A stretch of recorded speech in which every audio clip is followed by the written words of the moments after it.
Энэ бол дэлхийд дахна Чингисийн чулууны бичиг хэмээн алдаршсан чулуун шастер юм. Чингисийн чулууны бичиг.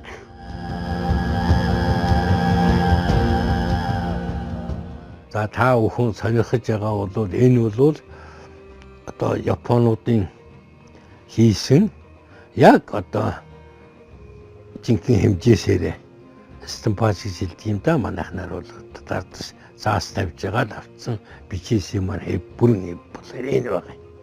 Тэгэхээр ингээд би хаяа харж байгаад ер нь бол эрдэмтэд маань нөхд маань бол маш зөв сэргээсэн юм байна.